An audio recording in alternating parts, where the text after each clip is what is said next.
Don't just watch in the dark. Click subscribe, like, and join now.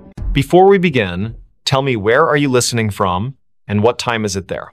The Book That Called Me. The streets of Chicago were slick with rain, reflecting the dim orange glow of streetlights like shattered mirrors. It was 5 in the morning, and the city seemed to hold its breath under a heavy sky streaked with gray clouds. The storm had rolled in from Lake Michigan without warning, drenching everything in sight. Victoria Evans stood on the corner of Wabash Avenue, clutching her coat tighter around herself as she waited for the traffic light to change.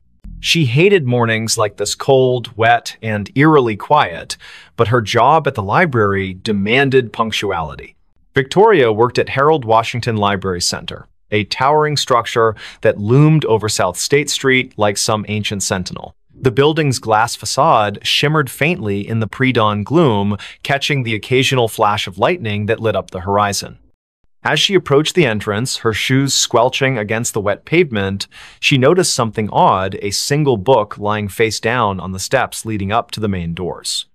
Its cover was dark, almost black, and water pooled around it in tiny rivulets. No one else was around. The security guard, who usually manned the early shift, hadn't arrived yet.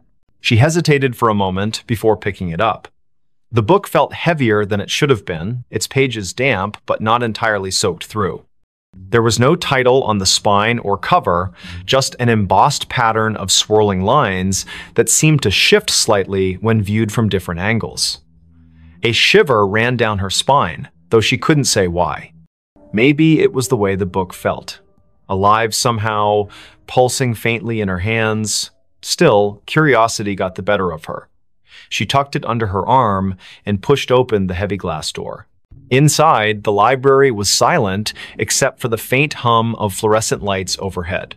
Rows upon rows of shelves stretched out into shadowy corners, their contents neatly organized, yet somehow foreboding in the dim light.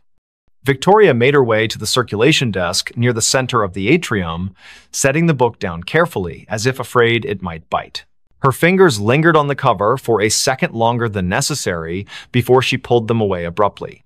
Something about it unsettled her deeply, though she couldn't put her finger on what exactly it was. Her co-worker, Daniel Harris, arrived shortly after, yawning loudly as he shuffled toward the desk.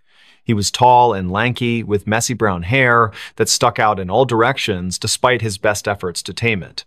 "Morning, Vic," he muttered, glancing briefly at the book before shrugging. "What's this?" "I found it outside," Victoria replied, keeping her voice low so as not to disturb the stillness. "It doesn't have a title or anything." Daniel raised an eyebrow but didn't comment further. Instead, he reached out to touch the book, his hand hovering above it for a moment before making contact. His expression changed instantly from mild curiosity to outright alarm. "Whoa, this thing is freezing." Victoria nodded, though she hadn't thought much of the temperature earlier. Now that Daniel mentioned it, the air around the book did seem colder, almost unnaturally so.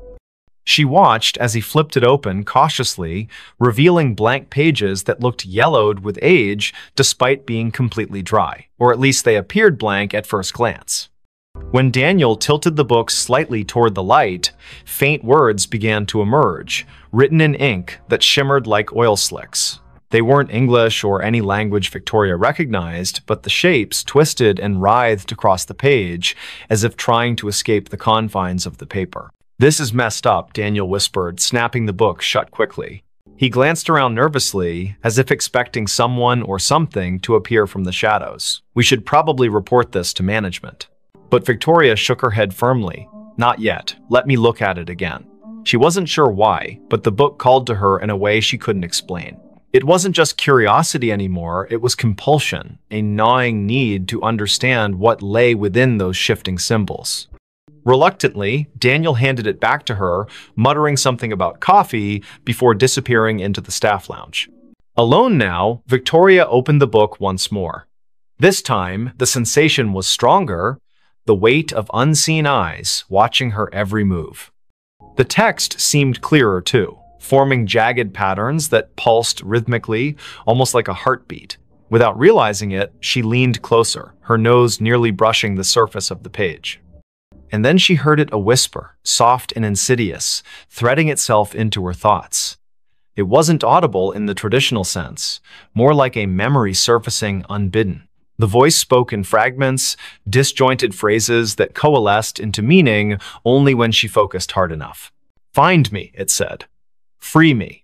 Startled, Victoria slammed the book shut, her heart pounding wildly in her chest. Had Daniel heard it? Was she imagining things? She glanced toward the staff lounge, half expecting him to come running out, but there was no sign of him, just silence and the oppressive weight of the library closing in around her. For the rest of the day, Victoria tried to focus on her duties, shelving returned books and assisting patrons with research queries. But the presence of the mysterious volume weighed heavily on her mind. It sat on the edge of her desk, seemingly innocuous, yet impossible to ignore. Every time she passed by, she swore she could feel it humming softly, vibrating with suppressed energy. By late afternoon, the temptation became unbearable. She locked herself in the staff break room, determined to decipher even a fraction of what the book contained. The whispers returned almost immediately, louder this time, overlapping each other until they formed a cacophony of voices. Some pleaded for help, others screamed in agony, while a few laughed maniacally. Victoria pressed her palms against her ears, shaking her head violently to block them out. But the sound wasn't external, it came from inside her own skull, burrowing deeper with each passing second. Tears streamed down her face as she forced herself to concentrate, tracing the intricate patterns on the page with trembling fingers. Slowly, painstakingly, the symbols began to rearrange themselves, forming words she could finally understand. "They seek you," the text read. "They hunger." Before she could process what it meant, the lights flickered violently, plunging the room into darkness. A low rumble echoed through the building, like distant thunder, but somehow wrong, unnatural. Victoria scrambled to her feet, clutching the book tightly as she fumbled for the doorknob. When she stepped back into the main hall, the atmosphere had shifted dramatically. Shadows danced along the walls where none should exist, twisting and contorting into grotesque shapes. The air smelled metallic, tinged with decay. And worst of all, the silence was gone, replaced by faint scratching sounds, like claws dragging across wood. "Daniel?" she called out, her voice cracking with fear. No response. Panic rising, she moved toward the circulation desk, hoping to find some semblance of safety there. But as she rounded the corner, she froze. The shelves lining the aisles were no longer filled with books, they were empty, hollow husks stretching endlessly into the gloom. Where had everything gone? What was happening? A sudden movement caught her eye, a figure darting between the rows ahead. It was small, hunched over, moving with jerky, unnatural motions. Victoria backed away instinctively, clutching the book to her chest like a shield. The figure stopped abruptly, turning to face her. Its head tilted sideways, impossibly far, joints cracking audibly. Then it lunged. She screamed, stumbling backward as the creature skittered forward on all fours, its limbs elongated and spider-like. Its face, if it could be called that, was featureless save for a gaping maw lined with needle-sharp teeth. The thing moved faster than she thought possible, closing the distance between them in seconds. Just as it leapt toward her, Victoria threw the book at it in desperation. The impact sent it sprawling, screeching in pain as smoke rose from where the tome had struck its body. Seizing the opportunity, she bolted toward the exit. Outside, the rain had intensified, soaking her instantly as she sprinted down the steps. Thunder boomed overhead, drowning out the sound of her frantic footsteps. She didn't stop running until she reached her car, slamming the door shut behind her and locking it with shaking hands. Breathing heavily, she glanced at the passenger seat and froze. The book sat there, dripping wet, its cover cracked open slightly to reveal glowing symbols etched onto the inner pages. "No," she whispered, reaching out tentatively. "How did you?" The car rocked violently as something slammed into the roof, denting the metal inward. Another crash followed, then another, accompanied by guttural growls that reverberated through the vehicle. Victoria ducked low, covering her head as shards of glass rained down from the shattered windshield. Through the chaos, she saw the library in the distance, its windows pulsing with sickly green light. The book vibrated fiercely in her lap, urging her to return. Against her better judgment, she obeyed. Back inside, the scene had changed again. The aisles were intact now, stocked with books as if nothing had happened, yet the oppressive feeling lingered, thicker than ever. The whispers grew louder, converging into a single voice that spoke directly to her. "You cannot run," it hissed. "You are mine now." Victoria spun around, searching for the source, but found only emptiness. Until she saw him, the man standing at the end of the aisle, partially obscured by shadows. He wore a tattered suit, his skin pale and translucent, eyes sunken and hollow. In his skeletal hands, he held a copy of the same book she carried. "Michael Parker," he rasped, taking a step closer. "I've been waiting." And then the world dissolved into darkness. When Victoria awoke, hours later, she was seated at the circulation desk. The library was empty, bathed in the golden light of dawn filtering through the windows. For a moment, she thought it had all been a nightmare. But when she looked down, the book lay open before her, its pages filled with fresh writing. "They will come for you next." Slender Man Stalked My Family. It was a summer evening in the small town of Willow Creek, nestled deep within the dense forests of Maine. The sun had dipped below the horizon, casting long shadows across the landscape and painting the sky with hues of orange and purple.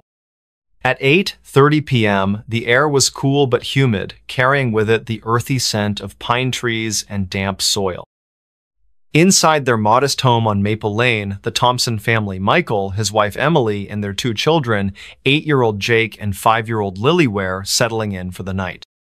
The house itself was unremarkable, a typical suburban dwelling with white walls, wooden floors, and large windows that offered a view of the sprawling forest behind their property. But tonight, those windows would become more than just glass pans. They would serve as portals to something far darker, lurking beyond the tree line. Little did the Thompsons know, their peaceful evening was about to take a terrifying turn. As Michael sat at the kitchen table grading papers from his job as a high school teacher, Emily busied herself washing dishes in the sink. Jake and Lily played quietly in the living room, giggling as they built a tower out of blocks. The atmosphere was calm, almost serene, until Jake suddenly froze mid-laugh. His wide eyes stared intently toward the window beside him, his little hands clutching the block tightly. "Mom? Dad?" He called out hesitantly, his voice trembling slightly. Is someone outside?" Emily turned around quickly, her heart skipping a beat as she followed her son's gaze. At first glance, nothing seemed amiss. The trees swayed gently in the breeze, and the only sounds were the chirping crickets and rustling leaves. But then, faintly etched against the fading light of dusk, stood a figure.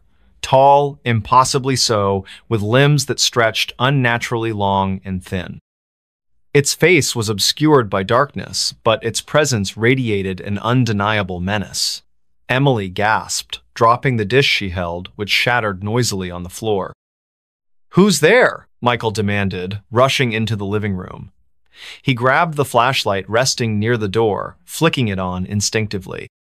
The beam of light illuminated the yard, revealing nothing but empty space where the figure had been moments before. Yet, despite its disappearance, the sense of unease remained palpable, hanging heavy in the air like a storm cloud ready to unleash chaos. Jake clung to Emily's leg, tears streaming down his cheeks as he whispered, "He was watching us." He looked right at me.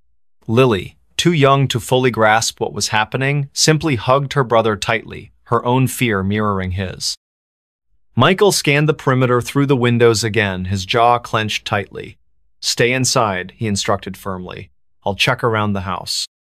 Grabbing a baseball bat from the garage, Michael ventured cautiously into the backyard. The moon had risen higher now, bathing the area in silvery light. Every shadow appeared sinister, every movement suspicious. As he rounded the corner of the house, his breath caught in his throat. There, standing motionless beneath the towering oak tree, was the figure once again. It made no sound, no gesture, just stood there, its elongated arms hanging limply at its sides, staring directly at him. Michael stumbled backward, nearly dropping the bat as panic surged through his veins. "What do you want?" he shouted, his voice shaking despite his efforts to sound brave. The figure didn't respond, nor did it move closer. Instead, it tilted its head slightly, an action so unnatural it sent shivers down Michael's spine. Without waiting for another moment, he sprinted back inside, slamming the door shut behind him and locking it securely. Inside, the family huddled together in the living room, hearts pounding wildly. "We need to call the police," Emily suggested, reaching for her phone. But when she dialed, the line was dead, no signal, no connection. Panic began to spread like wildfire among them. "Try the landline," Michael urged, already moving furniture to barricade the front door. Emily did as instructed, but the result was the same haunting dial tone greeted her instead of a live operator. Hours passed, each one feeling like an eternity. The family took turns peering out the windows, searching for any sign of the mysterious figure. Occasionally, they caught glimpses of movement, always fleeting, always just enough to keep them on edge. By midnight, exhaustion started to set in, but sleep was impossible. The tension in the air was suffocating, pressing down on them with relentless intensity. Around 2:00 a.m., Lily woke up crying, claiming she saw the figure staring at her through her bedroom window. Emily rushed to comfort her, bundling her into her arms and bringing her downstairs to join the rest of the family. Together, they formed a tight circle, drawing strength from one another's presence. Michael lit candles, hoping the warm glow might provide some semblance of comfort, though deep down, none of them believed it could truly ward off whatever evil prowled outside. Just after dawn broke, casting golden rays of sunlight across the landscape, the figure finally disappeared. Whether it retreated due to the approaching day or merely chose to vanish, none of the Thompsons knew. What they did know was that their lives had changed irrevocably. That night marked the beginning of a series of unsettling events, strange noises in the attic, missing items appearing in odd places, and eerie whispers echoing through the halls when no one else was present. Days turned into weeks, and the phenomenon persisted. Desperate for answers, the Thompsons sought help from local authorities, paranormal investigators, and even religious leaders. Some dismissed their claims as mere imagination or stress-induced hallucinations, while others listened intently, recognizing patterns similar to cases documented throughout history involving entities known colloquially as Slender Man.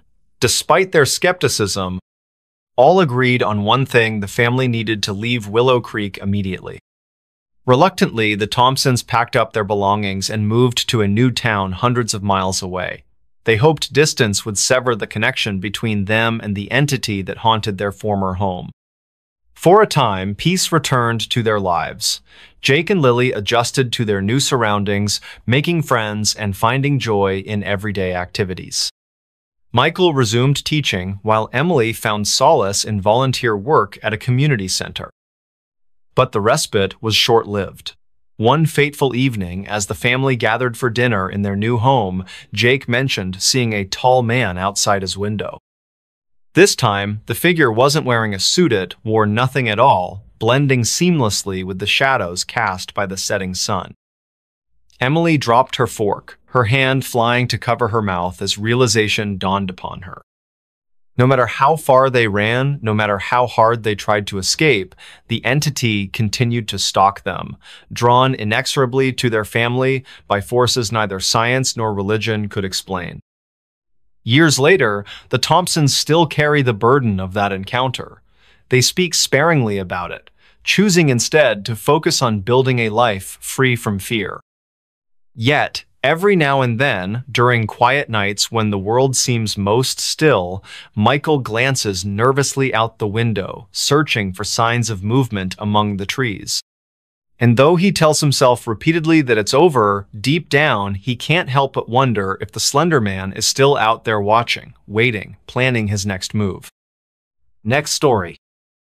The Unsolved Case of Room 606. The Hotel Room That Never Existed. I never thought I'd be sitting here telling you this story. It's not something anyone would believe if they hadn't experienced it themselves. But the truth is, some things in life are too strange to ignore. and room 606 was one of them. Let me start from the beginning.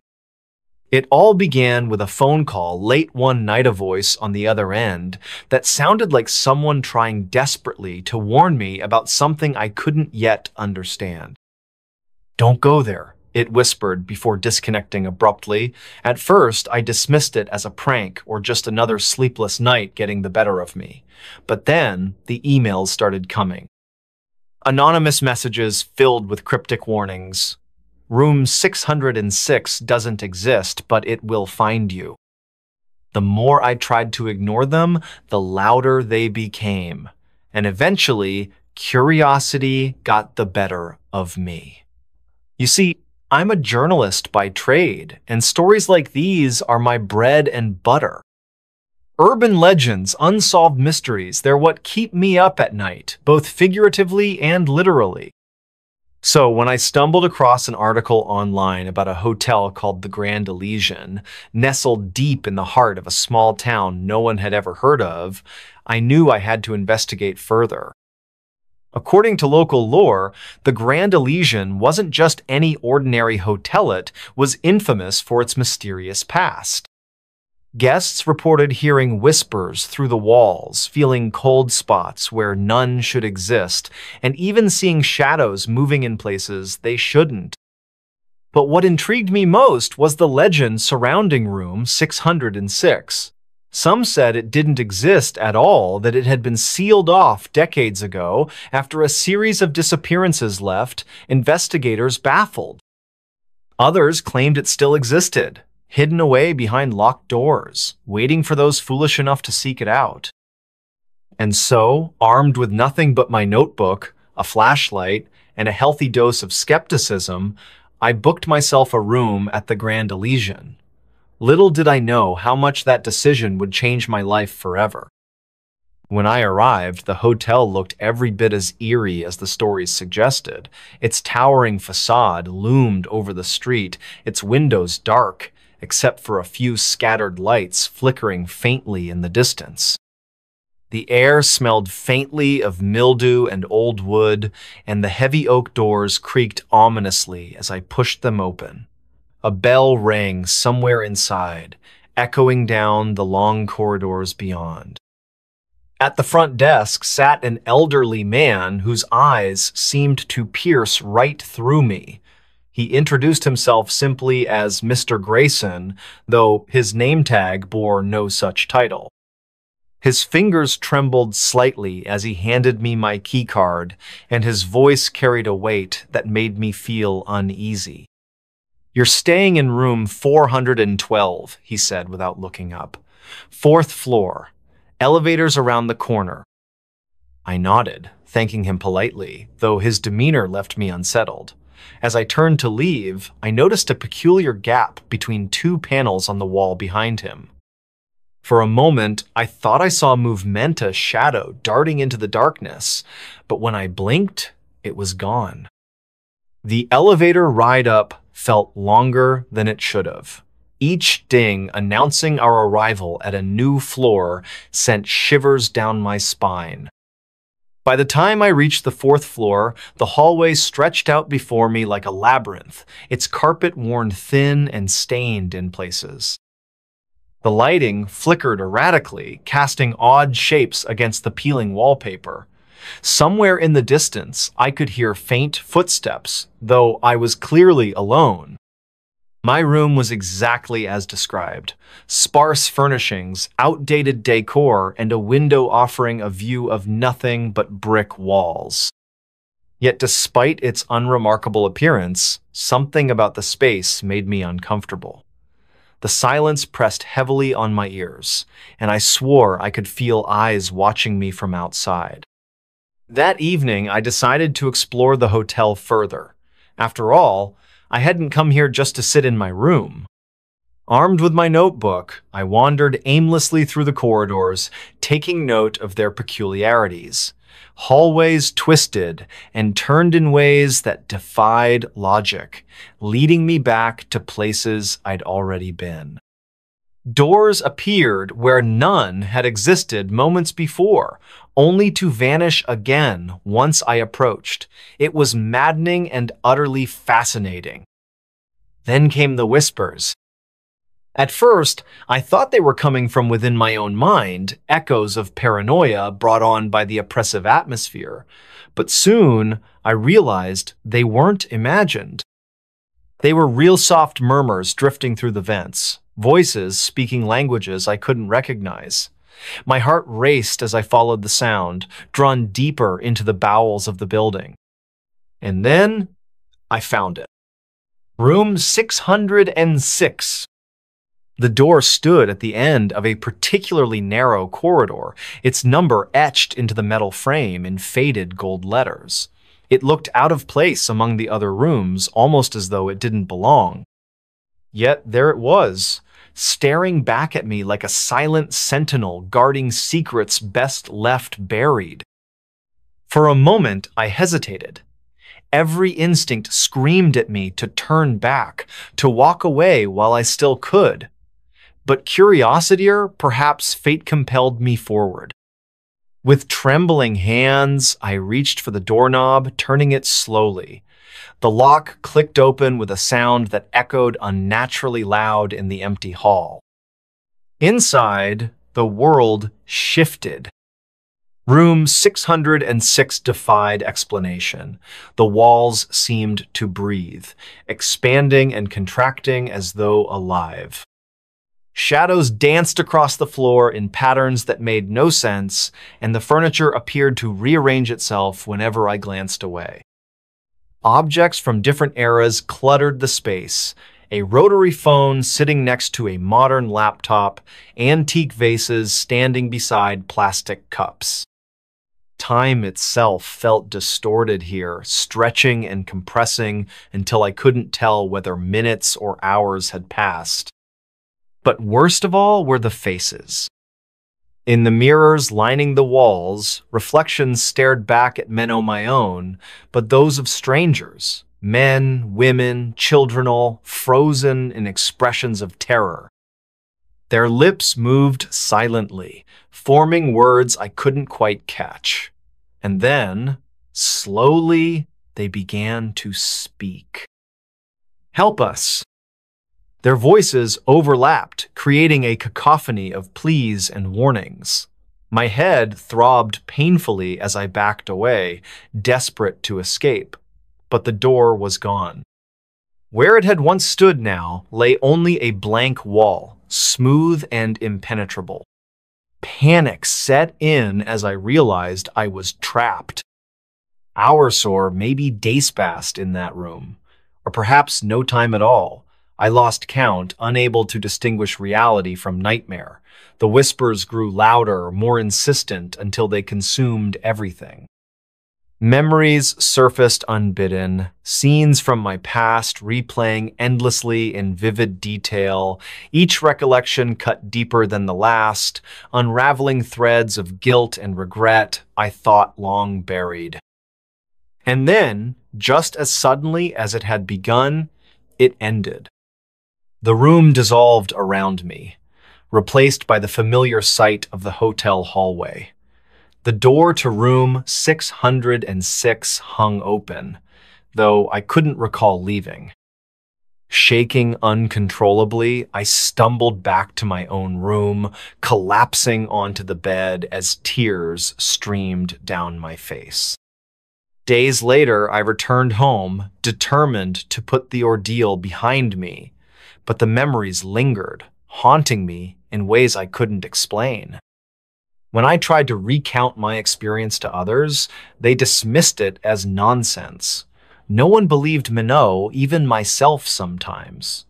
Records showed no mention of room 606. Employees denied its existence entirely. Yet deep down, I knew it was real. Because every night, as I lie awake in the dark, I can still hear the whispers calling my name. And sometimes, when I least expect it, I swear I see the number 606 carved into the walls of my own apartment. Next story. Time didn't exist here, but I was still awake. Hello? Can anyone hear me? My name is Alex. This isn't going to make much sense at first, but I need to tell someone what happened, what's still happening. Because, if you're listening to this right now, then it might already be too late. It started with a walk, just a simple hike through the woods behind my house. You know how it goes, you take a shortcut home after work, or maybe you're trying to clear your head after a long day.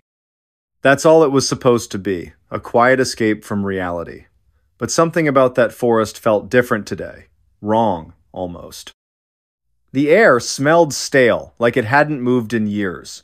The trees stood unnaturally still, their branches twisted into shapes that looked more like claws than growth patterns, and there were no birds. No insects buzzing around me, just silence. Thick, heavy silence. I should have turned back when I noticed the first sign, but who could have guessed? Let me rewind for a moment and explain exactly where everything went sideways. So here's the thing about forests, they all look the same at first glance.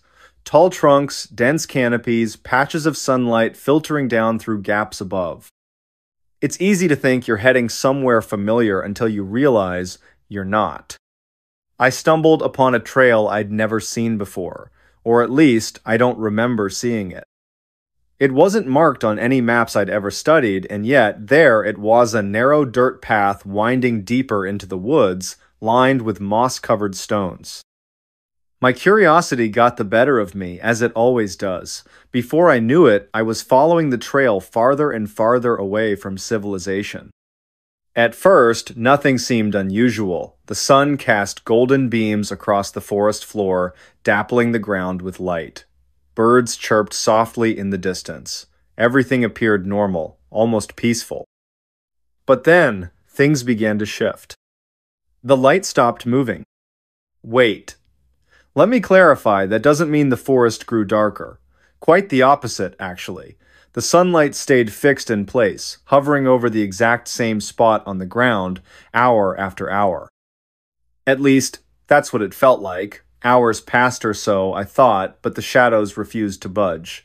They remained frozen, trapped in time itself. That's when I checked my phone, and found out it wasn't working. No signal, no GPS, not even the clock worked properly. The screen flickered, showing random times jumping forward and backward without rhyme or reason. 1 minute it said 3:47 p.m., the next 12:02 a.m. Then it froze entirely, stuck on 6:18 p.m. 16:18. Forever. Panic bubbled up inside me, but I forced myself to stay calm.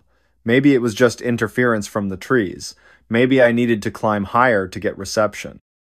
So I kept walking, hoping the trail would lead somewhere recognizable. Instead, it led me straight into the heart of madness. After what felt like hours or maybe minutes, I emerged onto a clearing unlike anything I'd ever seen.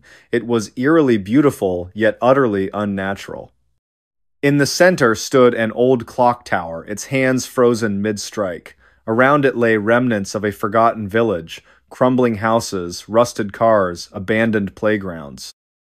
All of them untouched by decay, as though preserved in amber.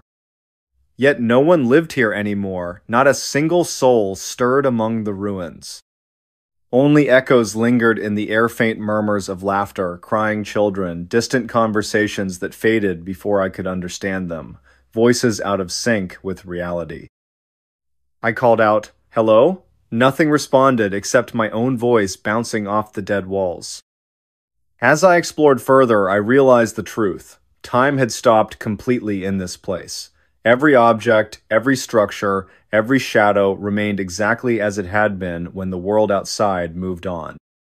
Watches hung from wrists, their hands locked forever at odd angles. Pendulums swung endlessly within broken clocks, never completing their arcs. Even the clouds above appeared suspended mid-drift, their edges sharp and unmoving. And yet, I could move, I could breathe, I could think. How was that possible? That question haunted me as I wandered aimlessly through the ghost town. Why was I unaffected while everything else stood still? What made me special, or was I cursed? It didn't take long for the horrors to reveal themselves. At first, they were subtle, almost imperceptible, a glimpse of movement in the corner of my eye, a fleeting shadow darting between buildings. When I turned to investigate, nothing was there. Just empty streets and lifeless windows staring back at me. But then came the voices. Whispered fragments of sentences drifted toward me, overlapping and twisting into gibberish. Help. Please. You shouldn't be here. Each word sent chills down my spine, though none of them sounded human. More like echoes from another dimension, distorted beyond comprehension. Then came the figures. They weren't Pioplinot exactly. They were silhouettes etched into the fabric of reality, standing motionless in doorways, leaning against lampposts, crouching beneath staircases. Their forms shifted whenever I tried to focus on them, blurring into indistinct blobs of darkness, yet somehow I knew they were watching me. Watching and waiting. One nighter, what I assumed was night, I saw something truly terrifying. A man sat on a park bench near the fountain, his posture stiff and unnatural. His face was hidden beneath the brim of a wide hat, but his eyes gleamed with an otherworldly light. He stared straight at me, unmoving, unblinking. As I approached, he tilted his head slightly, revealing a mouth full of jagged teeth. Before I could scream, he vanished. Or maybe he didn't vanish. Maybe he simply became part of the background, blending seamlessly into the frozen tableau surrounding me. Either way, I couldn't shake the feeling that he and whatever else lurked here wasn't real.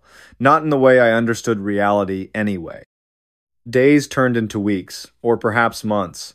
Without a functioning clock, it was impossible to tell. Time lost all meaning in this place. Hunger and thirst ceased to bother me. Sleep became unnecessary.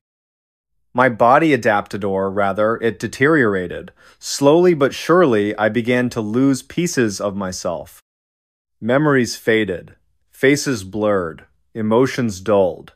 The only constant was the creeping sensation of being watched. Always watched. Desperation drove me to try escaping over and over again. I retraced my steps along the trail that brought me here, only to find it looping back onto itself. Doors opened into brick walls. Windows showed reflections of places I'd never been. Maps crumbled to dust in my hands. Compasses spun wildly, refusing to point north. Eventually, I gave up trying to leave. There was nowhere to go, no one to save me. That's when the hallucinations started. At first, they were mild just flashes of color or strange smells wafting through the air. Then came the sounds, footsteps trailing behind me, doors creaking open, whispers growing louder in my ear. Finally, the visions arrived. People materialized out of thin air, reaching for me with clawed hands. Buildings twisted and warped, melting into grotesque caricatures of themselves. Trees sprouted faces, grinning malevolently as I passed. Was I losing my mind, or was this place feeding off my fears, manifesting them into tangible nightmares? One day, or maybe it was the same day, repeating endlessly, I stumbled upon a journal tucked inside a dusty bookshelf in one of the abandoned houses. Its pages were yellowed and brittle, filled with frantic scribbles detailing experiences identical to mine. The writer described finding the forest, entering the village, realizing they were trapped. Over time, their entries grew shorter, more desperate, until finally, "It knows I'm here." Those words echoed in my mind long after I closed the journal. Or, what was it? And why did it want us here? The answer hit me later, during another endless loop through the village. While examining the clock tower more closely, I noticed something I hadn't seen before: carvings etched into the stone base.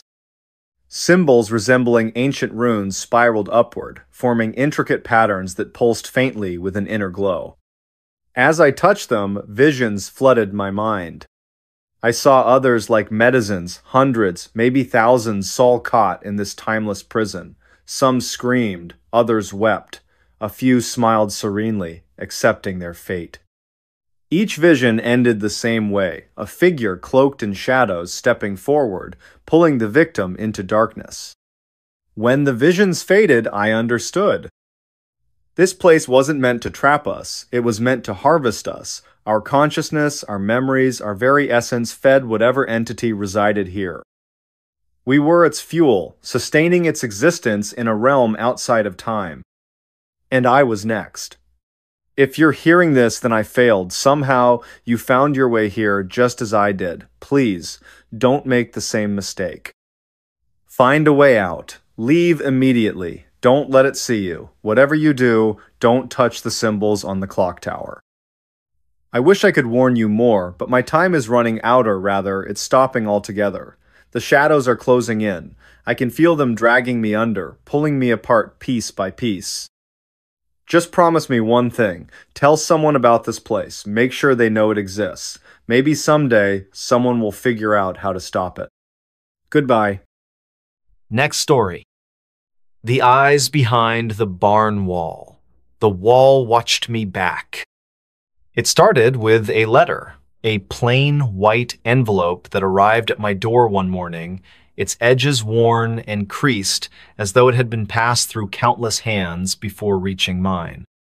My name was scrawled across the front in shaky handwriting letters, slanted and uneven, like they'd been written by someone who hadn't held a pen in years. Inside was even stranger. No greeting, no explanation, just a single sentence typed on yellowed paper. Take care of what's yours. Beneath it, an address I didn't recognize.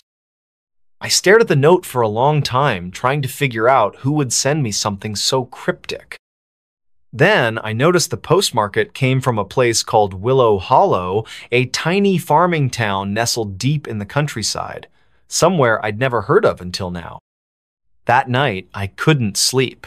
Every time I closed my eyes, I saw those words again. Take care of what's yours. It felt personal, urgent even. By sunrise, curiosity or maybe something darker had won. I packed a bag, grabbed the keys to my car, and set off toward Willow Hollow. The drive took hours. The roads grew narrower the farther I went, twisting through dense forests and rolling fields dotted with cattle grazing lazily under the pale autumn sun. When I finally reached the address on the letter, I found myself staring at a crumbling farmhouse surrounded by overgrown weeds. The paint was peeling, windows cracked, and vines snaked their way up the sides of the house like veins spreading beneath skin. But it wasn't the house that caught my attention first. Off to the side, partially hidden behind tall grasses, stood the barn. An old red structure, faded but still standing tall against the weight of decades. There was something about it, something unsettling. Even from a distance, it seemed unnaturally quiet, as if everything around it had fallen silent just to let me notice it. As I approached, the air grew colder. Not the kind of chill you get from walking into shade, but deeper, heavier, like stepping into a memory you'd rather forget. The barn doors creaked open as I pushed them, revealing rows of dusty tools hanging crookedly on the walls, bales of hay stacked haphazardly in corners, and cobwebs strung between every beam. Everything smelled musty like damp wood and decay. For a moment, I hesitated. Something about this place made my stomach twist, not fear exactly, but unease, a nagging feeling that I shouldn't be here. But then I remembered the letter. Whatever this was, it belonged to me now, and so I stepped inside. At first, nothing seemed unusual, just another abandoned barn, left to rot while the rest of the world moved on. But as I wandered further, inspecting each corner, I began to notice things. Small details that should have been ordinary, but weren't. Like how the animals avoided certain areas, Outside, birds chirped and squirrels darted among the trees, but near the barn, they vanished. Even flies stayed away, leaving patches of dead silence scattered throughout the interior, or how some of the tools looked almost wrong. Rust formed faster on certain pieces, eating away at metal until it crumbled beneath your touch. Others were perfectly preserved, gleaming despite years of neglect. And then there was the wall. It was located near the back, opposite the main entrance. At first glance, it looked like any other part of the barn roof-hewn planks nailed together, patched with newer wood where sections had rotted away. But when I stood close enough, I could feel it. A faint vibration, barely noticeable unless you were paying attention, like the wall itself was breathing or watching. I told myself I was being ridiculous. Old buildings settle, boards shift, wind whistles through cracks, it's all normal. Still, I couldn't shake the sensation that something was waiting behind that wall, watching me, waiting for me to turn around. Locals warned me about places like this. In the few days I spent exploring the property, I met several townsfolk who stopped by to introduce themselves or offer advice. Most spoke in hushed tones, glancing nervously at the barn whenever they mentioned it. "That barn was never right," said Mrs. Hargrove, a wiry woman with sharp eyes and a permanent frown. "People used to say strange things happened out there. Animals going missing, tools disappearing overnight. Best leave it alone if you ask me." Another man, Mr. Finch, nodded solemnly when I asked about the property. "I'd board it up if I were you," he muttered, avoiding eye contact. "Some places aren't meant to be fixed." Their warnings only fueled my curiosity. What could possibly make people so uneasy? Was it superstition or something more? It happened late one evening. I'd been working on clearing debris from the barn, hoping to salvage whatever materials I could find. As I leaned against the wall near the back, taking a break, I noticed something odd. One of the planks had shifted slightly, creating a thin crack in the wood. Through it, I could see darkness of void beyond the usual shadows cast by fading light. And then I saw them. Eyes. Two of them, glowing faintly in the gloom. Too large, too dark, and completely unnatural. They stared back at me, unblinking, as if daring me to look away. For a heartbeat, I froze, unable to move or speak. Then instinct kicked in, and I stumbled backward, nearly tripping over a pile of hay. When I turned back, the eyes were gone. The plank had slid back into place, sealing the gap once more. But I knew what I'd seen, knew it down to my bones. That night, I lay awake in the farmhouse, replaying the scene over and over in my mind. Maybe it was just Tricaria reflection of moonlight, or perhaps my imagination running wild after hearing all those stories. But deep down, I knew better. Those eyes hadn't been human. They hadn't been alive. From that point on, paranoia became my constant companion. Everywhere I went, I felt watched. Shadows stretched longer than they should have, whispers echoed through empty rooms, and sometimes I swore I could hear faint scratching sounds coming from the walls themselves. Each day brought new discoveries. Drawings carved into the barn, beam-screwed depictions of eyes, faces, figures twisted into impossible shapes. Splinters embedded in my skin without explanation, appearing randomly on my arms or legs as though the wood itself had reached out to mark me.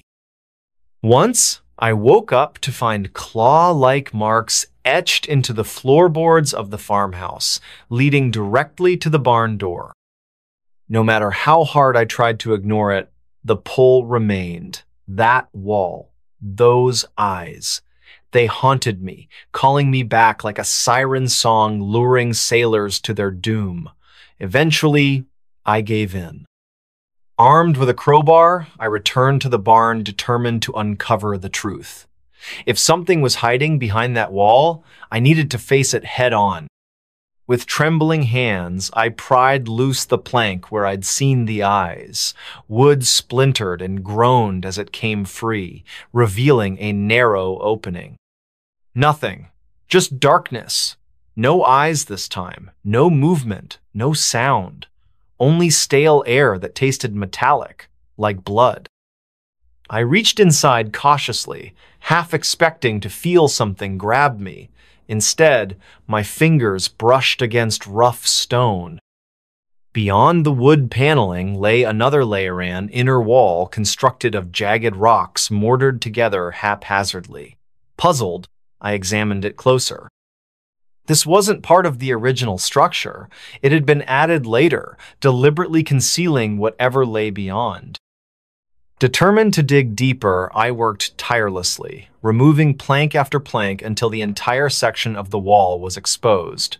Layer upon layer revealed itself, each one older and more decrepit than the last. Modern wood gave way to ancient timber, which in turn led to stone, then dirt, then something else.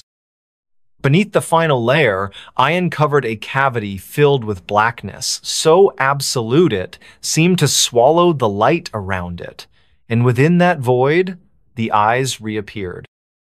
Larger now, closer, pressing against the barrier as though testing its strength. They blinked this Timonot naturally, but deliberately, as if mocking me. A low, guttural whisper filled the air, vibrating through my chest. Words I couldn't understand, yet somehow knew their meaning. Fear, hunger, desire. Before I could retreat, the wall shuddered. Cracks spiderwebbed across the surface, widening with alarming speed. From one fissure, a hand emerged, pale and skeletal, fingers curling as if reaching for me. I stumbled back, dropping the crowbar as terror gripped my throat. The hand disappeared as quickly as it had come, retreating into the darkness. But the eyes remained, glaring at me with an intensity that burned like fire. They didn't blink anymore, didn't need to. After that night, everything changed. Sleep eluded me, replaced by fragmented dreams of endless walls stretching into infinity. In them, I stood frozen as the eyes multiplied, growing larger and closer until they consumed everything. When I woke, I often found myself standing outside the barn, staring blankly at the wall as though drawn there against my will. Obsession consumed me. Each day, I returned to the barn, chipping away at the wall piece by piece, driven by a compulsion I couldn't explain. Sometimes, I thought I caught glimpses of myself reflected in the cracks and it wasn't me. Not entirely. My face distorted, elongated, features warped into something monstrous. One evening, I realized I hadn't eaten or slept in days. My body ached, muscles twitching uncontrollably, yet I couldn't stop. The wall demanded my attention, its presence overwhelming every thought, every action, and those eyes, they followed me everywhere now, even when I wasn't near the barn. Blinking, shifting, always watching. Finally, I broke through. The last plank fell away, revealing a space devoid of anything familiar. No stone, no dirt, no wood, just blackness, pulsating and alive. The eyes swarmed toward me, filling the void like stars in a midnight sky. Whispers surged louder, drowning out rational thought, pulling me forward step by step. I don't remember much after that, only fragments. the sensation of falling, weightless and infinite, voices speaking in tongues I couldn't comprehend, light erupting from the darkness, blinding and eternal. When I came to, I was lying in the barn, surrounded by shattered wood and rubble. My hands were raw, bleeding, nails torn to shreds. Across from me, the wall stood intact once more, seamless and unbroken as if nothing had ever happened. But something had. Because when I stood and turned to leave, I caught a glimpse of my reflection in the cracked window pane. And the eyes staring back weren't mine. They never had been. The room behind the wall. Rain poured relentlessly over Anchorage as Daniel Harris drove through the deserted streets of the city just before dawn. The windshield wipers struggled to keep up with the deluge, while his headlights barely pierced the darkness, reflecting off the slick asphalt where puddles grew larger by the minute. He had moved to Alaska 3 months ago, seeking a fresh start after his divorce, finding solace in the isolation and cold weather that matched his mood. His new job at the local library kept him busy during the day, but the nights were long and lonely in his rented apartment on the outskirts of town. Daniel gripped the steering wheel tighter as he turned onto his street, noticing something unusual about his building. The third-floor window of his apartment was illuminated, though he distinctly remembered turning off all the lights before leaving for his early morning drive. A chill ran down his spine that had nothing to do with the Alaskan spring air seeping through the car's vents. He parked and sat for a moment, watching the rain streak down his windshield while debating whether to call the police or investigate himself. The rational part of his mind told him it was probably just a blown fuse or faulty wiring, but something about the yellow glow emanating from behind the curtains felt wrong. As he stepped out of the car, the cold rain immediately soaked through his jacket, and he could feel the water pooling in his shoes. The street was eerily silent except for the sound of rain hitting every available surface. No other cars passed by, no neighbors peeked out their windows. It was as if the entire neighborhood had been abandoned except for him and whatever waited inside his apartment. Reaching his door, he hesitated before inserting the key. The lock turned smoothly, too smoothly, as if someone had recently oiled it. Pushing the door open slowly, he called out, "Hello?" Though his voice barely rose above a whisper. The hallway light was on, which he definitely hadn't left that way. His heart pounded in his chest as he stepped inside, closing the door behind him with a soft click. The apartment seemed undisturbed at first glance. His coat still hung on the rack, his shoes remained neatly by the entrance, but something felt fundamentally different about the space. As he moved further into the living room, he noticed small details that sent warning signals through his mind. The books on his coffee table were slightly askew, not dramatically so, but enough to suggest they'd been handled recently. His laptop, which he always closed when leaving, was open and displaying the screensaver. More disturbingly, there was a faint smell in the air, something metallic and organic that made his stomach churn. It wasn't quite blood, but it carried the same primal warning that danger had been here, lingered, and might return at any moment. The bedroom door was ajar, and against his better judgment, Daniel pushed it open wider. Everything appeared normal until he noticed the closet door was slightly open, revealing a shadowy gap between the wall and the frame. He never left that door open, not since moving in. As he approached, he heard a soft creak from somewhere deep within the walls, like wood settling but with an unnatural rhythm. The sound repeated itself, growing louder and more insistent, then stopped abruptly. His breath caught in his throat as he realized the noise wasn't coming from the building's old structure, but rather from behind the wall itself. The next morning, Victoria Evans arrived at Daniel's apartment complex for their scheduled meeting. They had connected through a local support group for newcomers to Anchorage, bonding over their shared experiences of adjusting to life in Alaska. She stood outside his door, knocking repeatedly while checking her watch. The rain had lessened to a drizzle, but dark clouds still pressed heavily against the sky. When there was no answer after several minutes, she tried the door handle and found it unlocked. Inside, the apartment was deathly quiet, with an oppressive atmosphere that made her skin crawl despite the warmth of the heating system. Victoria called out Daniel's name as she entered, immediately noticing the same subtle signs of disturbance he had observed earlier. On the kitchen counter, she spotted his phone charger still plugged in, its cord coiled neatly, evidence that he hadn't planned to be gone long. In the living room, the books on the coffee table caught her attention. She recognized some of the titles.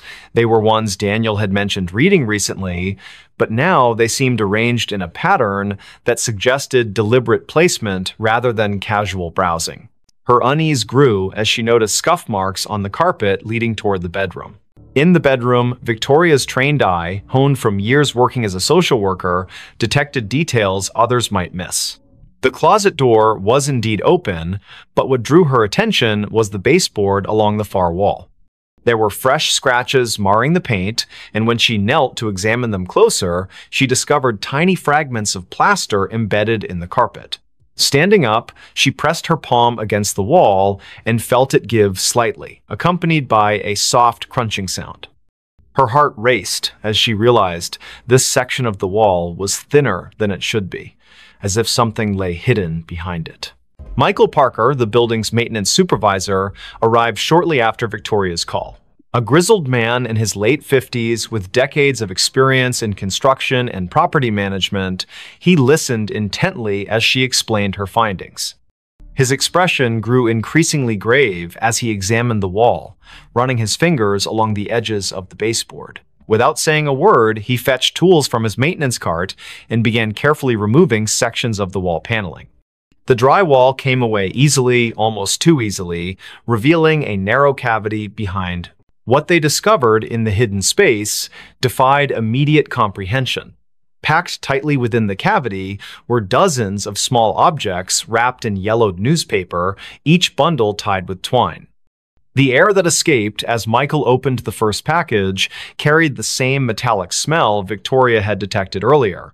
Inside was a collection of personal items, a child's necklace, a set of house keys, a driver's license belonging to someone named Sarah Mitchell. Each successive package contained similar artifacts, all meticulously preserved, but clearly taken from different individuals over many years. The realization hit them simultaneously. They had uncovered evidence of something far more sinister than either had imagined possible. The discovery triggered a chain reaction of events that consumed the lives of everyone involved. Local authorities descended upon the building, forcing residents to evacuate, while forensic teams worked around the clock. Victoria found herself unable to leave, drawn back daily to witness the investigation unfold. She learned that the building had been constructed in the 1920s and had changed hands numerous times throughout its history. Previous tenants had reported strange occurrences, sounds behind walls, unexplained shadows, sudden temperature drops, but these complaints had always been dismissed as typical of older buildings. What no one had suspected was that someone had been using the building's hidden spaces as a repository for stolen memories. As detectives cataloged the items, patterns emerged that chilled even the most seasoned investigators. Many of the victims had disappeared without a trace, their cases eventually classified as cold files. Some had vanished decades ago, while others were more recent. The oldest item dated back to 1947, a silver locket containing a photograph of two young girls, while the newest was a smartphone manufactured only 3 years prior. The collection spanned generations, suggesting that whoever had been operating behind these walls had maintained their activities for nearly 75 years. The implications were staggering and raised questions about how such systematic predation could have gone unnoticed for so long. Daniel's disappearance added another layer of complexity to the case. Security footage from the building's lobby showed him returning home the previous night, but never leaving again. His car remained parked outside, and his personal belongings were still in the apartment. The only clue was a set of muddy footprints leading from his bedroom to the hidden cavity in the wall, prints that matched his shoe size exactly. Investigators theorized that he might have stumbled upon the collector in the act and become another victim, but without physical evidence, they couldn't confirm this theory. Victoria became obsessed with understanding the pattern behind the disappearances. She spent hours poring over police reports, cross-referencing dates and locations with historical weather data. A disturbing trend emerged. Nearly all the abductions had occurred during heavy rainstorms, particularly in spring when the days were shortest and visibility poorest. The timing suggested premeditation and intimate knowledge of both the building's layout and the routines of its occupants. Whoever had been collecting these artifacts understood human behavior well enough to predict when people would be most vulnerable. The building itself seemed to become more active as the investigation progressed. Residents who had lived there for years reported hearing strange noises at night, thumps and scrapes that echoed through the walls. The heating system developed inexplicable malfunctions, causing rooms to alternate between freezing and sweltering temperatures. Maintenance workers refused to enter certain areas alone, claiming they felt watched even when no one else was present. Most disturbingly, several people reported seeing fleeting shadows move across walls where no source of light could account for them. Forensic examination of the hidden cavity revealed additional horrors. Deep gouges marred the wooden framework, and analysis showed traces of human tissue embedded in the splinters. Blood spatter patterns suggested violent struggles had taken place within the confined space, though the lack of bodies complicated efforts to reconstruct specific events. The collector had apparently used the cavity as both storage and execution chamber, creating a macabre shrine to their crimes. Experts noted that the care taken in preserving each artifact spoke to a deep psychological pathology, possibly rooted in trauma or obsession. Detectives identified a potential suspect through painstaking research into the building's ownership history. A man named Edgar Thompson had purchased the property in 1946 and managed it until his death in 1982. Records showed he had lived in the very apartment where Daniel had resided, and multiple former tenants recalled rumors about strange noises emanating from his unit. However, Thompson's involvement raised more questions than answers, given that items continued to appear in the cavity long after his passing. This suggested either complicity from subsequent owners or that someone else had taken up his dark legacy. Victoria's investigation took a personal turn when she discovered her own grandmother's name among the list of missing persons. Margaret Evans had vanished in 1963 while visiting Anchorage, leaving behind only a hotel receipt and unanswered questions. The revelation shook Victoria to her core, transforming her professional interest into something far more visceral. She found herself spending nights in the vacant building, sitting in the empty apartment, and listening to the walls breathe with secrets that refused to remain buried. Spring gave way to summer, but the rain continued to fall in Anchorage, as if nature itself mourned the atrocities uncovered in the old building. The investigation expanded beyond municipal boundaries as connections emerged between missing persons cases across Alaska. Detectives identified a network of similar hidden spaces in other buildings throughout the state, each containing its own collection of stolen lives.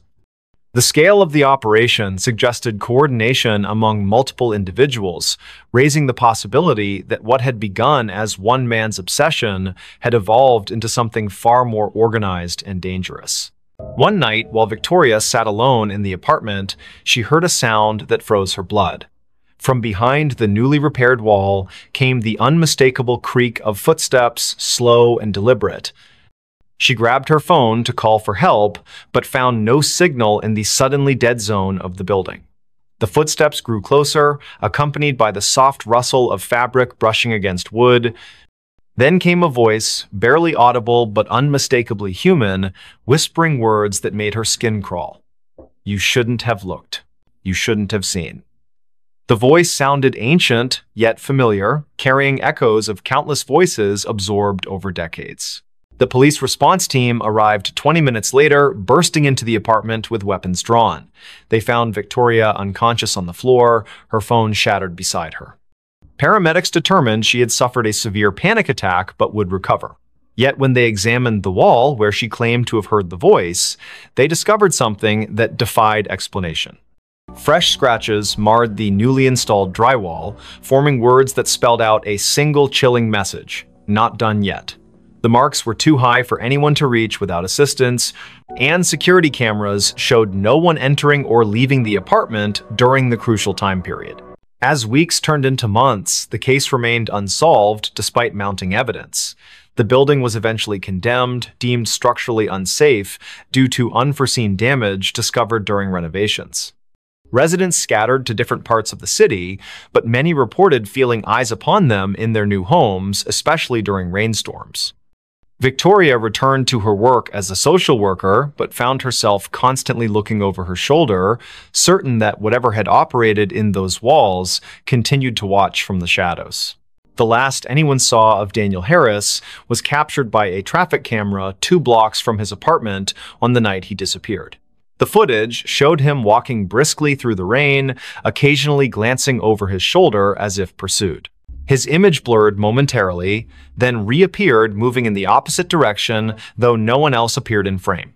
When enhanced, the video revealed something impossible. His reflection in a storefront window showed him reaching toward the camera with an expression of pure terror, though his physical form continued walking away. The file remains archived, awaiting technological advances that might explain the anomaly. Today, the building stands empty on the outskirts of Anchorage, its windows boarded up and its doors sealed with official notices. During heavy rains, passers-by claimed to hear faint whispers emanating from within, voices overlapping in desperate pleas for help. Local authorities maintain regular patrols of the area, though officers assigned to these duties often request transfers after short periods. The case files remain open, gathering dust in secure archives while waiting for new leads that may never come. And somewhere, in the spaces between walls and beneath floorboards, the collection continues to grow. Mothman warned us before disaster. It was a crisp autumn evening in Point Pleasant, West Virginia, where the air carried a chill that hinted at the approaching winter. The clock read 7:45 p.m., and the sky above was painted with hues of orange and purple as the sun dipped below the horizon. In the small town nestled along the Ohio River, life moved at a leisurely pace, but tonight would be different for the Carter family, Michael, his wife Emily, and their teenage son Jake. Little did they know, an encounter with something extraordinary was about to change their lives forever. The Carter family had gathered in their living room after dinner, settling in for a quiet evening together. Michael sat on the couch reading a newspaper while Emily worked on a knitting project nearby. Jake, engrossed in a video game, occasionally paused to comment on the news stories his father shared aloud. The atmosphere was calm, almost serene, until a sudden gust of wind rattled the windows, startling them all. "What was that?" Emily asked, glancing toward the window. She rose from her seat and approached it cautiously, peering outside into the gathering darkness. Beyond the yard stretched a dense forest, its towering trees swaying gently in the breeze. At first glance, nothing seemed amiss. But then, out of the corner of her eye, she caught a flash of something large and winged soaring silently through the trees. Her breath hitched and she turned back to her family, her voice trembling slightly. "Did you see that?" Michael set down his newspaper, curiosity piqued. He joined Emily at the window, squinting into the distance. For a moment, there was nothing but the rustling leaves and chirping crickets. Then, without warning, the creature reappeared, a massive figure with wings spanning at least 10 feet, its glowing red eyes piercing through the shadows like twin beacons.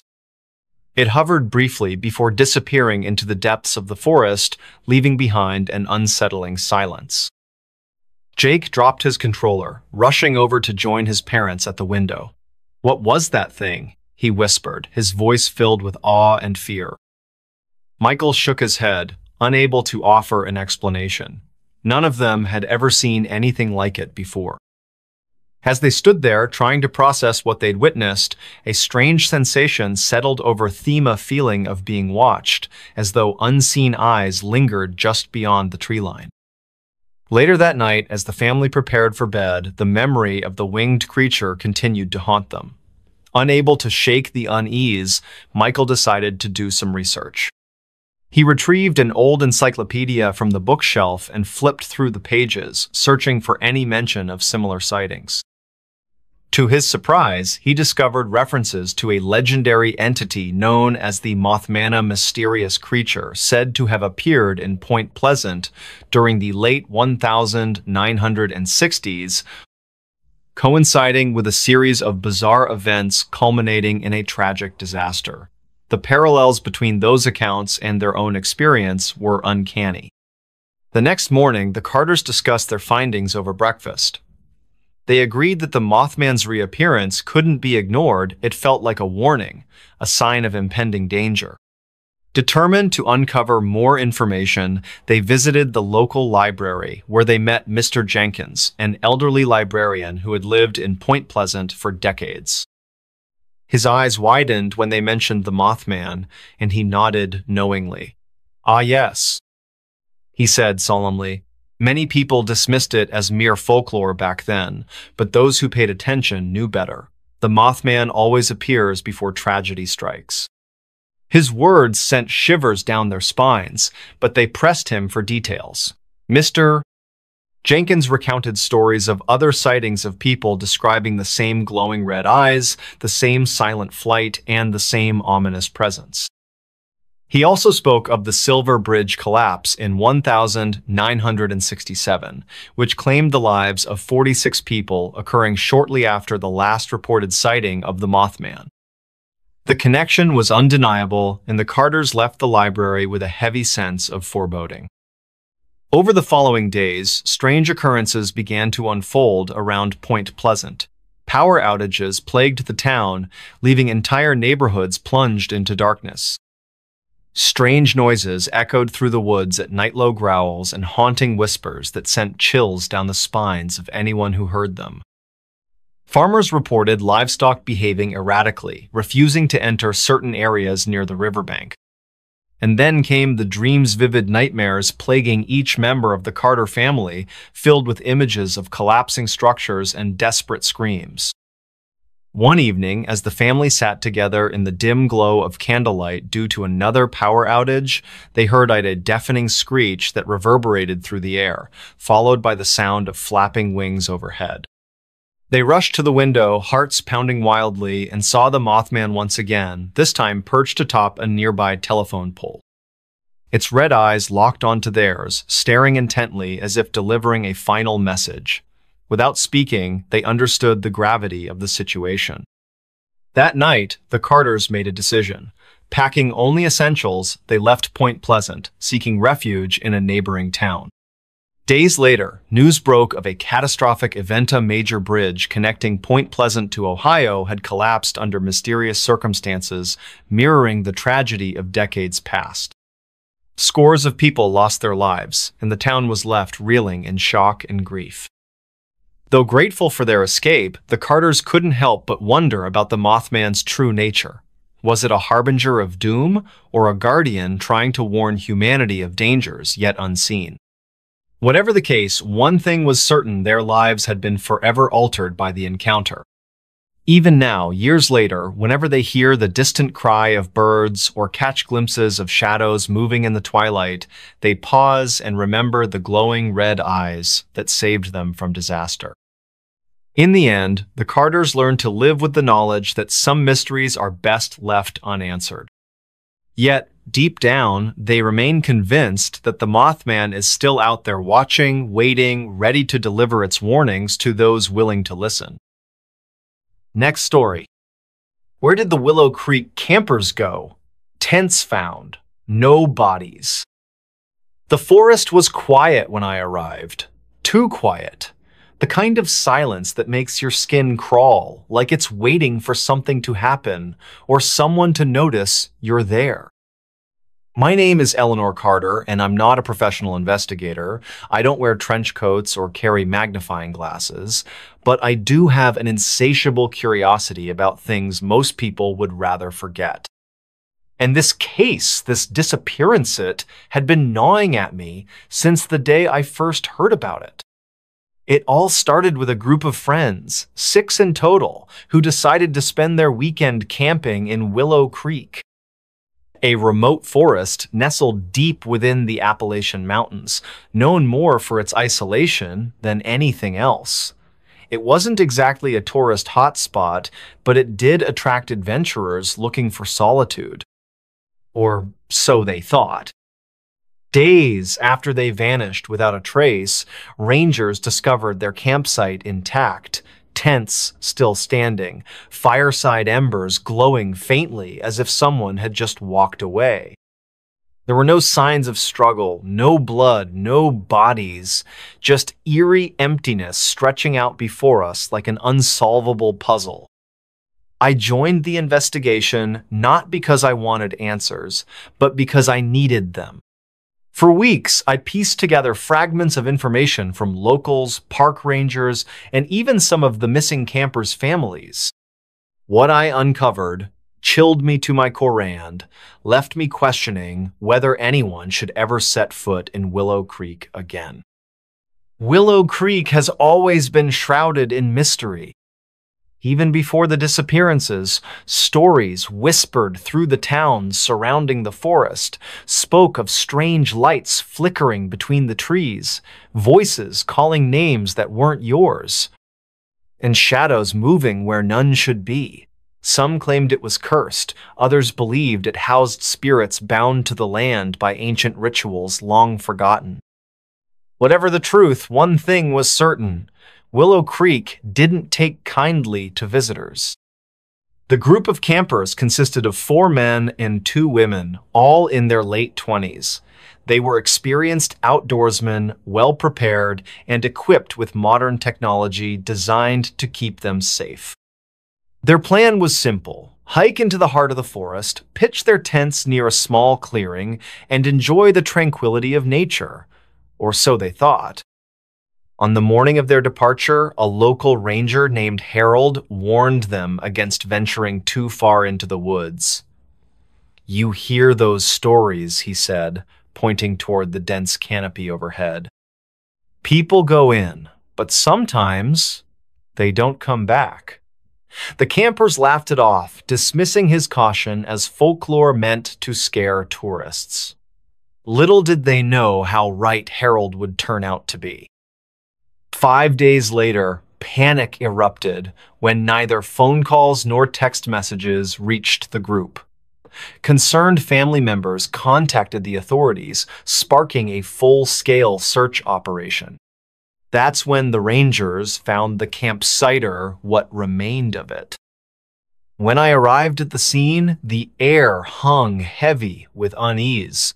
Rangers had already cordoned off the area, marking boundaries with fluorescent tape that seemed almost garish against the somber backdrop of towering pines. As I stepped closer, the details began to sink in. 3 tents arranged neatly in a semicircle, a fire pit surrounded by charred logs, and supplies scattered haphazardly around the perimeter. Everything appeared untouched, as though time itself had frozen in place. But where were the campers? Why had they abandoned everything behind? No signs of struggle, Detective Markson muttered under his breath, crouching beside the remnants of the fire. His voice carried a note of frustration mixed with disbelief. No footprints leading away from the site. It's like they just disappeared. I knelt beside him, examining the ground closely. Sure enough, the soil bore no imprints beyond the immediate vicinity of the campsite. No scuffed boots, no dragged branches, nothing. It was as if the earth itself had swallowed them whole. As we explored further, another anomaly came to light. Every single electronic device belonging to the group lay abandoned nearby. Phones, cameras, GPS units all left behind, despite being essential tools for survival in such a remote location. Stranger still, several devices contained corrupted files, fragmented photos showing blurred shapes lurking at the edges of frames, audio recordings filled with static, punctuated by guttural whispers, and video footage that cut abruptly mid-action, leaving behind only black screens. One clip stood out in particular. Taken during the second night of their stay, it showed the group gathered around the fire, laughing and joking as flames danced merrily in the darkness. Then, suddenly, chaos erupted. Shouts echoed through the speakers, followed by hurried footsteps retreating into the woods. After that, the screen went dark. When playback resumed moments later, the camera angle shifted inexplicably, focusing on a cluster of trees bathed in an unnatural green glow. Before anything else could be seen, the recording ended. "What happened here?" I whispered, replaying the footage over and over, hoping to catch some clue hidden in plain sight. But each viewing only deepened the mystery. Local legends provided little comfort as I delved deeper into the history of Willow Creek. According to one tale, a hermit once lived deep within the forest centuries ago. Known simply as the Watcher, he was said to guard secrets buried beneath the earth's secrets best left undisturbed. Those who ventured too close often returned changed, haunted by visions of faces carved into bark or lights drifting silently among the trees. Another story told of a woman who wandered into the woods seeking solace after losing her child. She never returned, but villagers swore they could hear her cries echoing through the valleys on moonless nights. Some even claimed to have seen her silhouette etched against the horizon, searching endlessly for what she had lost. These tales might sound like mere superstition, but when placed alongside the evidence at the campsite, they took on a sinister new meaning. Could the campers have stumbled upon something they weren't meant to find? Or were something that found them instead?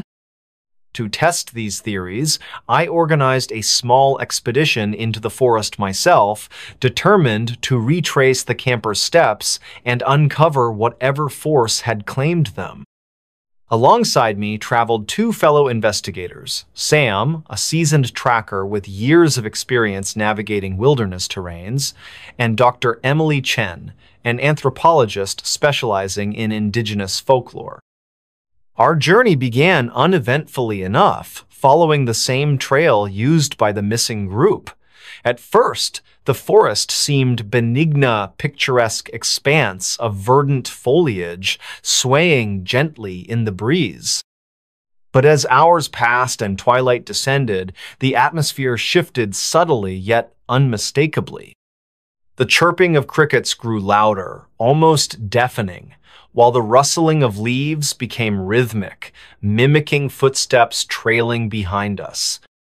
"It's just the wind," Sam insisted, though his hand hovered near the knife strapped to his belt. Still, doubt crept into our minds, fueled by subtle inconsistencies in the landscape. Certain paths seemed deliberately obscured, as though nature itself conspired to mislead travelers. And then there were the symbol-scriptic carvings gouged into tree trunks along the way. Swirling patterns resembling eyes stared back at us, their origins unknown, but their intent clear. We were being watched. By the third night, exhaustion weighed heavily upon us. We pitched camp in a secluded glade, lighting a modest fire to ward off the encroaching chill. Conversation dwindled quickly, replaced by uneasy silences punctuated by distant howls reverberating through the shadows. None of us dared sleep deeply, fearing what might awaken while we rested. Around midnight, Emily gasped sharply, jerking awake with wide, terrified eyes. "Did you hear that?" she demanded, clutching her flashlight tightly. "Hear what?" I strained my ears, catching faint murmurs carried on the wind. Words spoken in a language I couldn't identify, yet hauntingly familiar. My heart pounded as realization dawned I'd heard those syllables before, embedded within the corrupted audio files recovered from the camper's devices. Sam grabbed his rifle instinctively, scanning the darkness for movement. "Stay calm," he urged, though his voice trembled slightly. "It's probably animals." But we both knew better. Animals didn't whisper. Animals didn't call names. Hours later, just as dawn broke over the treetops, we stumbled upon a shocking discovery. One of the missing campers, stumbling blindly through the underbrush, muttering incoherently. His clothes were torn, his face gaunt and pale, as though he hadn't eaten in days. Yet his presence raised more questions than answers. How had he survived when the others hadn't?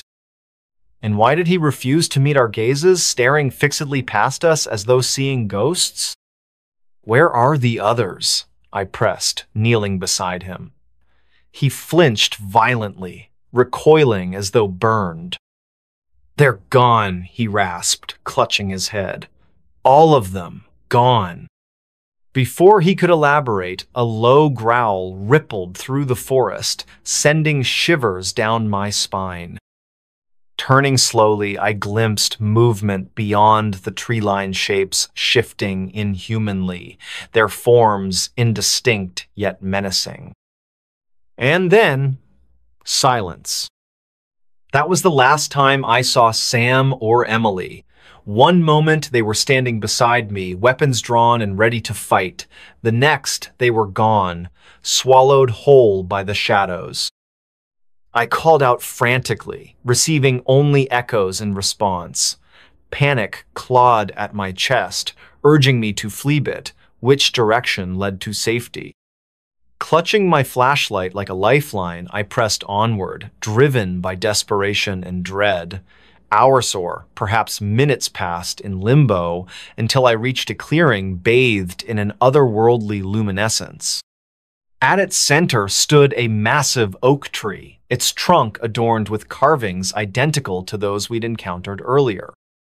Beneath it lay a collection of objects, photographs, journals, personal belongings, all belonging to previous victims of Willow Creek. Among them, I spotted something chilling, a photograph taken mere seconds ago depicting me standing alone in the clearing, except I hadn't taken it. The phone responsible lay discarded nearby, its screen cracked and lifeless. A cold breeze swept through the clearing, carrying with it the scent of decay. Behind me, laughter bubbled up a sound, both familiar and alien, resonating with malice. Spinning around, I froze, unable to tear my gaze away from the figures emerging from the darkness. They wore masks carved from wood, their eyes hollow pits reflecting nothing. Each step they took sent vibrations coursing through the ground, shaking the very foundations of reality. I tried to run, but my legs refused to obey, rooted firmly in place. Their leader stepped forward, raising a hand adorned with rings, bearing the same swirling designs etched into the trees. "You shouldn't have come here," it intoned, voice layered with countless others. "Now you belong." And then, darkness. Search parties combed the forest for weeks afterward, finding no trace of me or anyone else who entered Willow Creek that fateful night. Some say I'm still out there, trapped in limbo between worlds. Others claim I escaped, but chose to remain silent about what truly happened. Whatever the truth may be, one fact remains undeniable. Willow Creek claims its victims quietly, methodically, ensuring no one leaves unchanged. If you ever find yourself near its borders, heed the warnings of locals. Turn back, run, because once you cross its threshold, there's no turning back. And if you hear whispers in the dark, remember this. They're not asking for help. They're inviting you home. Next story. Creepy factory ghosts encounter during night shift. Factory ghosts in the dark. I used to think that night shifts were boring. Lonely? Sure. Quiet? Definitely. But boring. That was the whole appeal. No managers breathing down your neck, no coworkers interrupting your flow, just you, the machines, and time moving slowly. At least, that's what I believed until I took the job at Harlan Steelworks. The factory was built back in the 1940s and had barely been updated since. The entire building groaned like an old man every time the wind hit the walls. Flickering lights, rusted metal, faded safety posters from decades past, everything reeked of age, and something else I couldn't place at first. I was hired through a temp agency. They needed someone to cover the overnight shift after one of the workers abruptly quit. No details were given, just, he left mid-shift and didn't come back. I should have seen that as a red flag. But I needed the money, and the guy on the phone said it was easy work. Just monitor the furnace temperatures. Make sure the conveyors don't jam. Log activity in the binder near the main control panel. That's it. No heavy lifting, no tools, no one to talk to. Easy. My first night started at 10:00 p.m. The factory was about 30 minutes outside town, surrounded by nothing but cornfields and mist. I remember how quiet it was when I pulled into the lot. No other cars. Just mine and the long, low building stretching into the dark like a sleeping beast. I had to buzz myself in. No guard, no receptionist, just a keypad and a red button. Inside, the air was thick with dust and oil. The only light came from a few flickering overheads. The silence was so complete, I could hear the hum of the fluorescents like they were whispering directly in my ears. I found the control panel and checked the binder. The previous shift had signed out at 9:55. No notes, no warnings, just initials, KL. That name would come back to me later, in the worst way. The first 2 hours were uneventful. I made my rounds, logged temps, stretched my legs. The machines weren't running maintenance, apparently so it was just me and the silence. Around midnight, things started to feel wrong. It began with a loud clang from the far end of the conveyor line. I froze. It wasn't the wind. It wasn't a creaky pipe. It was deliberate, like someone had kicked a metal drum. I called out, "Hello? Anyone there?" No response. I grabbed the flashlight hanging by the panel and walked toward the noise. The beam cut through the dark like a knife. I passed rows of dormant machinery, their surfaces slick with oil and grime. Everything looked undisturbed. But then, at the end of the corridor, just past the hydraulic press, I saw movement, a figure darting between machines. I nearly dropped the flashlight. "Hey!" I shouted, trying to sound firm. "You're not supposed to be here!" Still nothing. I picked up my pace, turned the corner. No one. But I swear I heard breathing, labored, ragged breathing, right behind me. I turned fast. Just empty space. I tried to shake it off. Told myself my eyes were playing tricks. Maybe a rat. Maybe my own reflection. But the dread didn't leave. It clung to me like cold sweat. I returned to the control panel and tried to refocus. Logged another temperature check. But when I glanced at the binder, something had changed. Under the last log entry, someone had written, You shouldn't be here. I stared at the words, my mouth suddenly dry. I hadn't written that.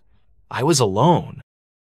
I tore the page out and shoved it in my pocket, told myself maybe it had been there the whole time, and I just hadn't noticed. But I didn't believe it. Around 2:00 a.m., the intercom crackled to life. A garbled voice said, "Help, down here." My stomach turned. There wasn't supposed to be anyone else in the building. I grabbed the flashlight again, hands shaking. "Who is this?" I asked. "Where are you?" Static. Then again, "Trapped, please." I followed the sound toward the maintenance sub-levelan area I hadn't been told about. The stairs were narrow and slick with moisture. The deeper I went, the colder it got. At the bottom was a long hallway lit by red emergency bulbs. I moved slowly, every step echoing like a gunshot. The voice came again. "Don't leave me here." I turned the corner. The hallway ended at a massive steel door marked Furnace Room B. It was ajar. I pushed it open. The heat hit me like a wave, but the room was empty except for a single charred hard hat resting in the center of the floor. The name etched into it? K.L. The worker who'd left mid-shift. Or, rather, hadn't left at all. I backed out of the room, heart hammering. That's when the door slammed shut behind me. I screamed and banged on the door, but it wouldn't budge. Then the whispers began. At first, it sounded like steam hissing from the pipes. But then I heard words. "We never left." "Join us." "Burned, but not gone." The lights dimmed. Shadows stretched across the walls, writhing like they were alive. I turned in circles, flashlight trembling.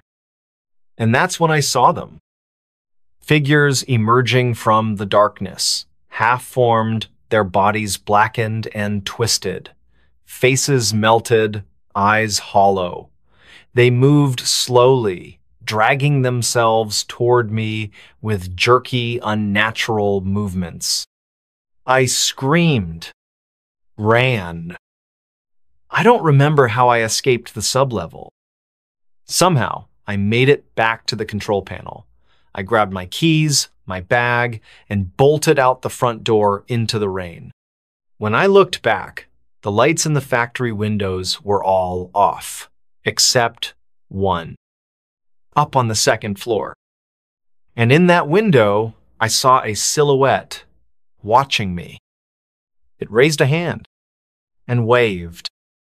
I quit the next day, didn't ask for my paycheck, didn't tell the agency what happened.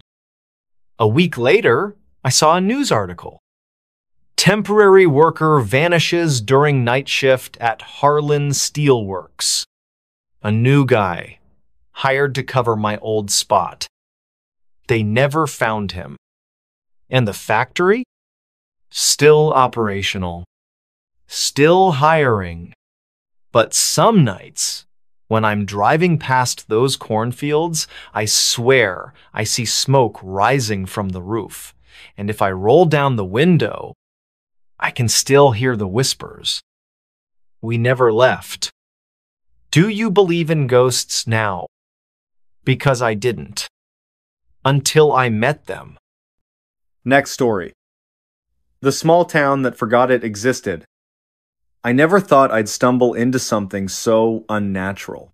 It started with a whisper, really a story passed down through hushed conversations and forgotten diaries. A town erased from existence. Not just physically, but mentally, as if it had never been there at all. The kind of tale you dismiss as folklore until you find yourself standing on its threshold. My name is irrelevant now. I've tried to hold on to it, but the harder I grasp, the more it slips away like sand through my fingers. All I know is that I was drawn here by curiosity, or perhaps something darker, an urge to uncover what should remain buried. This place, this small town that forgot it existed, it calls to those who dare look too closely. Let me take you back to where it all began. It was late autumn when I first heard about it. I was in a bar, one of those dingy little holes in the wall where the patrons seem older than the building itself. The bartender mentioned it almost offhandedly while wiping down a glass already clean enough for surgery. "Ever hear of Eldon Hollow?" he asked, his voice low, conspiratorial. Eldon Hollow. The name rang hollow in my ears as though it carried some weight I couldn't yet understand. I shook my head, prompting him to lean closer, his breath warm against my ear. "They say it's a ghost town," he whispered, "but not the kind with tumbleweeds and skeletons. No, this place, it's alive. People still live there. They just don't remember anything." He stopped then, letting the words sink in. My pulse quickened, not out of fear, but fascination. What kind of town could exist like that? How could people forget everything, their names, their families, even the concept of time? "Where is it?" I pressed, unable to mask the eagerness in my tone. The bartender smirked, leaning back as though satisfied with my reaction. "That's the thing," he said. "You can't find it unless it wants you to." And yet, somehow, I did. The drive to Eldon Hollow felt endless. My GPS flickered and died halfway there, replaced by static-filled silence. Maps showed nothing but wilderness where the town supposedly lay. But I kept driving, guided by instinctor, maybe something else entirely. When I finally arrived, it was dusk, and the air smelled faintly of earth and decay. At first glance, Eldon Hollow seemed ordinary. Rows of quaint cottages lined narrow streets, their windows glowing softly with lamplight. Smoke curled lazily from chimneys, carrying the scent of wood smoke. Children played in the street, laughing without abandon. Couples strolled arm in arm, their faces serene. Yet beneath the surface, something wasn't right. I parked near the edge of town and stepped out, my boots crunching on gravel. Immediately, I noticed them, the townsfolk. They moved like automatons, performing mundane tasks with mechanical precision. A woman swept her porch despite the absence of dirt. A man watered plants that didn't need watering. Their movements were precise, deliberate, but devoid of purpose. And their eyes held no spark, no recognition. No one acknowledged me as I walked past. Not a glance, not a word. It was as though I didn't exist. Curiosity overrode unease, and I pushed deeper into the heart of Eldon Hollow. The main square was eerily quiet, save for the ticking of a massive clock tower looming above. Its hands spun wildly, defying logic. One moment it read 3:17 p.m., the next midnight, then noon again. Time meant nothing here. A shopkeeper stood behind his counter, arranging jars of preserves. He looked up as I entered, his expression blank. "Can I help you?" he asked, his voice monotone. "I'm looking for information," I replied cautiously. "About the town, about why it feels so strange." The shopkeeper tilted his head, confusion flickering across his face before smoothing over. "Strange?" he echoed. "This is Eldon Hollow. There's nothing strange about it." "But—" I hesitated, unsure how much to reveal. "Don't you notice? The clocks? The way people act?" His brow furrowed slightly as though struggling to comprehend my meaning. Then he smiled a brittle, forced smile and said, "Maybe you're tired. Traveling can do that to a person. Why don't you stay the night? Rest your mind." Before I could respond, he turned away, resuming his task with robotic efficiency. I lingered for a moment longer, unsettled, before stepping back outside. As the hours passed, the oddities multiplied. At the bakery, I watched a young girl repeatedly stack and unstack loaves of bread, her actions mechanical and repetitive. Across the street, a barber shaved the same customer over and over, each stroke identical to the last. Conversations faltered mid-sentence, speakers staring blankly ahead as though searching for words that refused to come. Time stretched thin here, warping and twisting like taffy pulled too far. Minutes dragged into hours, days blurred into weeks, yet no one seemed to notice or care. Life in Eldon Hollow was a loop, a perpetual cycle of meaningless motion. By evening, I sought refuge in the local inn, hoping to piece together what I'd witnessed. The innkeeper greeted me warmly, though her smile lacked warmth. She introduced herself simply as Mrs. Harper, offering little else. Her memory, like everyone else's, appeared fragmented. She couldn't recall how long she'd lived in Eldon Hollow or even where she'd come from. "You must be new," she observed, setting a tray of tea on the table. "Most visitors don't stay long." "Why's that?" I asked, sipping the bitter liquid. She paused, considering. "Because they realize they don't belong here," she said finally. "This place, it changes you, makes you forget." Forget. The word hung heavy in the air, resonating with ominous implications. Forget what? Who? Why? That night, sleep eluded me. Shadows danced along the walls, cast by unseen lights. Outside, the wind howled, mournful and insistent. Somewhere in the distance, a dog barked incessantly, its cries echoing through the empty streets. I sat up, clutching the blanket tightly, and stared out the window. The moon hung low in the sky, blood-red and distorted. Beneath it, figures moved faceless silhouettes drifting aimlessly through the darkness. They weren't human, not anymore. Whatever remained of their identities had been stripped away, leaving behind shells of flesh and bone. What force drove this madness? Was it natural or supernatural, or worse, man-made? Answers came slowly, pieced together from fragments of conversation and discarded objects. An old journal found tucked beneath a loose floorboard spoke of experiments government-funded studies conducted decades ago. The entries grew increasingly erratic, filled with warnings of loss and void. One passage stood out. They promised progress. Instead, they took everything: memories, identities, souls. Progress, void. The words echoed in my mind, intertwining with visions of shadowy figures cloaked in lab coats, injecting syringes into unwitting subjects. Had Eldon Hollow been a test site? A laboratory disguised as a community? Or was something older, darker at play? Some cosmic entity feeding on identity, consuming the essence of humanity like prey? The latter explanation sent chills down my spine, yet it fit the surreal atmosphere better than any scientific rationale. Evidence mounted as I explored further. In the church basement, I discovered photographs yellowed snapshots of smiling families, children playing, couples embracing. None of the current residents recognized themselves in these images. To them, the past was a void, a black hole devouring all traces of who they once were. In the schoolhouse, dusty yearbooks sat abandoned on shelves, pages flipped open to reveal portraits of students whose names were scribbled out, replaced by question marks. Teachers gazed stoically into the camera, their expressions vacant, even the dates were smudged, unreadable. Somewhere deep within the labyrinth of memories and mysteries, I began to suspect the truth. Eldon Hollow hadn't always been this way. Once, it had Three-Veda bustling hub of life and culture. Then, something happened. Something catastrophic.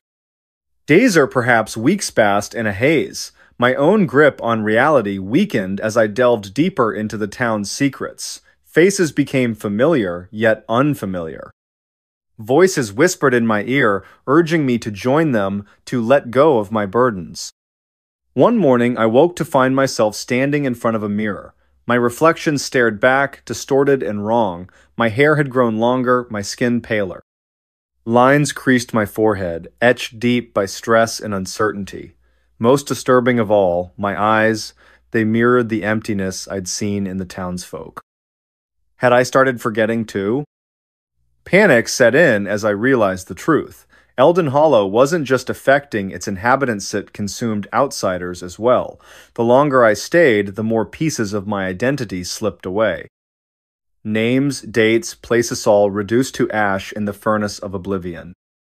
Desperate, I attempted to leave, but the roads twisted and turned, leading me back to the center of town. The clock tower loomed ever-present, its hands spinning faster, louder, drowning out rational thought. Buildings shifted positions overnight, creating mazes of alleyways and dead ends. Escape proved impossible. And then, the twist. While rummaging through an abandoned house, I uncovered a photograph tucked inside a drawer. The image showed a younger version of myself, arms wrapped around a group of friends. Behind us stood the unmistakable silhouette of the clock tower. I froze, staring at the photo in disbelief. How could this be? If I'd been here before, if I'd been part of Eldon Hollow? The realization hit like a freight train. I wasn't just a visitor, I was one of them.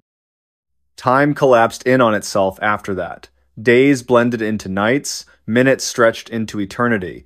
The townsfolk welcomed me back not with joy, but with indifference. Another soul reclaimed by the void. Another fragment added to the collective amnesia. Now, as I sit alone in the inn, penning these final words, I feel the pull of forgetfulness tugging at my mind. Names slip from memory, faces blur, emotions fade. Soon, I won't remember who I am or that I ever was. Will you find this journal? Will anyone believe the tale of Eldon Hollow, the town that forgot it existed? Or will it vanish again, swallowed whole by the abyss? All I know is that the clock keeps ticking, faster, louder, closer. And soon, it will claim me too. The room that breathed. Boston stirred under the weight of another spring morning, the air thick with a peculiar warmth that seemed misplaced for the season.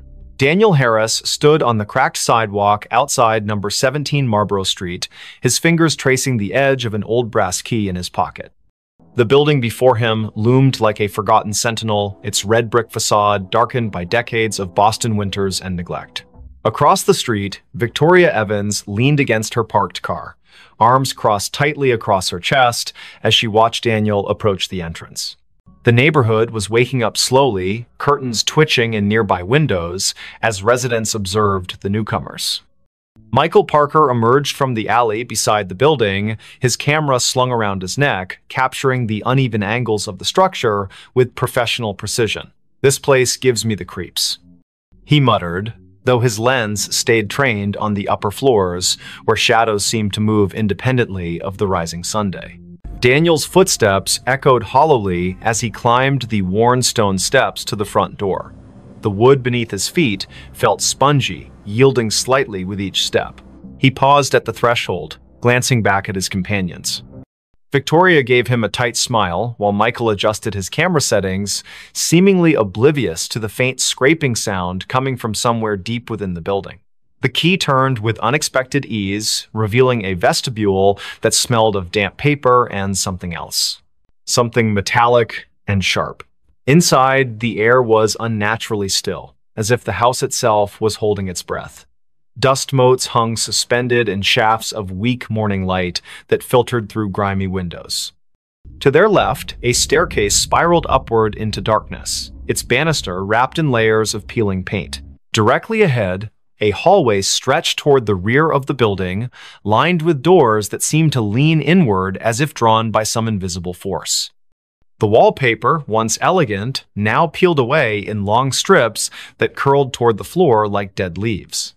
Victoria's heels clicked against the hardwood as she moved to examine a series of framed photographs hanging crookedly on the wall. Her fingers hovered above the glass but didn't touch. "These pictures," she began, her voice dropping to a whisper. In each frame, people stood stiffly posed, their eyes fixed on something just beyond the camera's view. What disturbed them most was the background. Through windows behind the subjects, they could see the same room appearing in every photograph, its details shifting subtly but unmistakably present in each era depicted. Michael joined her, his camera clicking softly as he documented the unsettling gallery. "That's impossible," he said, pointing to one particular image. "Look at the dress styles. These photos span nearly a century, but that room." His voice trailed off as he noticed something moving in the corner of the frame. When he looked up, the hallway appeared empty, yet the sensation of being watched pressed heavily against his skin. The temperature dropped suddenly, causing their breath to mist in the air. From somewhere above came the distinct sound of footsteps, slow and deliberate, pacing back and forth across the ceiling. Daniel called out, his voice echoing unnaturally loud in the confined space. The footsteps stopped immediately, followed by complete silence that seemed to vibrate through the very walls. Then came a new sound, a soft, rhythmic creaking like the gentle expansion and contraction of old wood. But this wasn't coming from the structure itself. It was emanating from the room at the end of the hall, pulsing with a life of its own. Daniel took the first step toward the source of the sound, his palm slick against the railing of the staircase. The wooden steps groaned beneath his weight, each complaint sounding louder than the last. Halfway up, he paused, certain he'd heard whispered words trailing after him like cobwebs brushing against his ears. Victoria followed close behind, her hand occasionally reaching out to steady herself against the wall, only to pull back sharply each time her fingers made contact. The wallpaper felt warm to the touch, almost feverish, and when she looked closely, she thought she saw veins of black mold spreading outward from each point of contact. At the top landing, they found themselves facing 3 doors, each painted a different shade of gray that seemed to shift depending on how long you stared. The middle door stood slightly ajar, swaying gently, despite the absence of any breeze. Through the gap, they could see movement, not human movement, but something more akin to shadows stretching and retreating across the far wall. Michael raised his camera, framing the scene through the viewfinder, but what he saw through the lens made his hands tremble. The room appeared larger through the camera, its dimensions distorted in ways that defied logic. "Did you hear that?" Victoria's voice cracked as she spoke. They all froze, listening to the sound of breathing, deep, measured inhalations that filled the corridor like waves crashing against a distant shore. The sound wasn't coming from them. It was too synchronized, too deliberate. Daniel reached for the doorknob, his fingers brushing against metal that felt impossibly cold. As his hand closed around it, the breathing hitched, then resumed with greater intensity. The door opened with a reluctant creak, revealing a space that seemed to swallow the available light rather than reflect it. Inside, the air was dense and humid, carrying the scent of earth after rain mixed with something sour and metallic. The walls were covered in what appeared to be ancient wallpaper, but upon closer inspection, they realized it was actually layers of dried, yellowed paper stacked directly onto the plaster.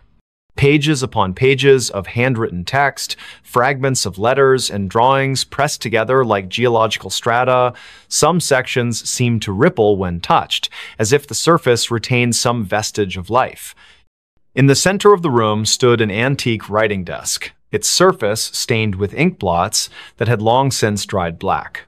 Victoria approached the desk cautiously, her attention drawn to a leather-bound journal resting open at its center. The handwriting inside was spidery and erratic, the ink varying in color from fresh black to faded brown. As she read the first few lines, her reflection in the window behind the desk caught her eye. She froze, watching as her mirrored self continued reading even after she had lowered the book. The reflection smiled at her, then mouthed words that didn't match her own movements. When she turned to look back at the actual room, she found Daniel staring at her with wide eyes, his lips moving soundlessly. Michael remained in the doorway, his camera trained on the scene unfolding before him. Through the viewfinder, he watched as the room's dimensions shifted imperceptibly, walls bowing inward, then snapping back like living tissue. The floorboards beneath his feet pulsed gently, maintaining the same rhythm as the breathing they had heard earlier. He noticed something new. Symbols carved into the baseboards, their shapes disturbingly familiar. They matched the patterns he had seen in the photographs downstairs, though here they seemed more pronounced, almost angry in their execution. The room grew darker despite the approaching noonday sunday. Shadows lengthened unnaturally, pooling in corners and creating shapes that suggested movement just beyond perception. A soft scratching sound began behind the walls, like fingernails dragged lightly across wood. It started in one corner, then traveled methodically around the perimeter of the room, gaining speed and intensity with each circuit. The breathing deepened, becoming labored, until it sounded like someone struggling for air. Yet no living person occupied the space with them. Daniel moved toward the far wall, drawn by an inexplicable force. His fingers brushed against the paper-covered surface, feeling the individual sheets shift under his touch. Some pages crumbled to dust at his slightest contact, while others felt slick and wet, leaving dark stains on his fingertips. He realized with growing dread that the papers weren't merely covering the wall, they were growing from it, sprouting like fungal growths in the dim light. Words formed and reformed before his eyes, sentences rearranging themselves into coherent paragraphs that told stories of lives lived and lost within these walls. The breathing changed pitch suddenly, becoming higher and more rapid. The room responded physically, its walls expanding outward, then contracting violently. Books fell from shelves that hadn't been there moments before, their pages fluttering like wounded birds. The desk in the center split down the middle, revealing a cavity stuffed with more paper, all bearing the same frantic handwriting. Victoria stumbled backward as the journal in her hands began to burn, not with fire, but with a cold light that seared her palms without leaving marks. The reflected version of herself in the window had disappeared completely, replaced by something darker and less defined. Michael's camera flashed repeatedly, capturing images he couldn't see with his naked eye. Through the viewfinder, he watched shadowy figures emerge from the walls, their forms distorted but somehow familiar. They moved with purpose, gathering around the edges of the room like spectators at a performance. Their faces remained indistinct, but their presence pressed against his consciousness like a migraine building behind his eyes. The symbols on the baseboards glowed faintly, their light pulsing in time with the room's breathing. A sudden gust of wind swept through the space, though none of the windows had opened. Papers swirled in miniature cyclones, settling randomly across the floor in patterns that suggested meaning. The breathing grew ragged, punctuated by wet, gurgling sounds that made Victoria cover her ears with both hands. She sank to her knees as memories flooded her mind, memories that weren't hers. Faces of strangers flashed before her eyes, each accompanied by a surge of emotion so intense it brought tears streaming down her face. Pain, loss, despair, each sensation more vivid than anything she had experienced in her own life. Daniel found himself drawn to the farthest corner of the room, where the wall seemed to pulse more noticeably than the others. His hands moved of their own accord, tearing at the layers of paper until he exposed bare wood underneath. Carved deeply into the surface were names, hundreds of them, overlapping and intertwining like roots. Some he recognized from the photographs downstairs, others were unfamiliar but carried the same weight of tragedy. As he traced his fingers over the names, he felt them respond, the wood warming beneath his touch and the letters seeming to rearrange themselves into new configurations. The room's breathing became erratic, gasping now as if fighting for survival. The walls contracted violently, forcing everyone toward the center. Papers flapped like trapped birds, their whispers building into a cacophony of voices speaking in languages none of them understood. The symbols on the baseboards burned brighter, their light casting everything in harsh relief. Michael's camera died suddenly, its battery drained despite being fully charged that morning. Still, he kept pressing the shutter button, hoping to capture something of what he saw through the viewfinder, shapes moving just beyond the threshold of visibility. Victoria screamed as the floor beneath her feet gave way, not collapsing, but opening like a mouth hungry for sustenance. She fell forward, catching herself on hands that sank partially into the wood as if it had become liquid. The journal's cold light spread across her arms, illuminating veins that seemed to contain flowing ink rather than blood. Memories continued to assault her mind, each one bringing physical pain that made her whole body convulse. The reflected version of herself returned in the window, reaching out toward her with hands that passed through the glass as if it were water. Daniel tore at the wall faster now, his fingers bleeding as he clawed deeper into the wood. With each name he uncovered, the room reacted more violently. The breathing became wheezing, punctuated by wet coughs that sprayed droplets of something dark against the remaining intact wall. The uncovered names began to glow, their light joining with that of the symbols on the baseboards until the entire room shimmered with an otherworldly radiance. Shapes moved within the walls themselves, pressing against the surface from the other side like creatures trying to break free. Michael retreated to the doorway, his legs shaking as he watched his friends struggle against forces they couldn't comprehend. Through his useless camera, he saw the truth of the room laid bare. A massive, beating heart at its core, pumping darkness instead of blood through veins of corrupted wood. The symbols served as valves, regulating the flow of whatever malignant force inhabited the space. The photographs downstairs weren't just documentation, they were warnings, each one showing the room consuming another victim who had come too close to understanding its nature. The breathing stopped suddenly, leaving a silence so profound it hurt their ears. The room held its collective breath, waiting. The walls began closing in, not quickly, but inevitably, their movement accompanied by the sound of thousands of pages turning simultaneously. Victoria pulled herself free from the floor, her arms streaked with black ichor that evaporated into smoke before hitting the ground. The journal's light had consumed her shadow, leaving her outlined in negative space. She joined Daniel at the wall, helping him tear away the remaining paper in a desperate attempt to reach whatever core lay hidden beneath. As they worked, the room showed them its true face. The walls weren't solid, they were composed of compressed memories, each layer containing the essence of someone who had tried to understand or escape. Faces pressed against the surface from the other side, their mouths open in silent screams that vibrated through the very bones of the building. The symbols on the baseboards merged into a single pulsing sigil that dominated the floor, its light so bright it burned away the darkness entirely. The heart at the room's center beat once, twice, then exploded outward in a wave of energy that threw them all backward. When they opened their eyes again, they found themselves standing outside number 17 Marlborough Street. The building looked different now, newer somehow, its bricks clean and its windows reflecting the afternoon sun without distortion.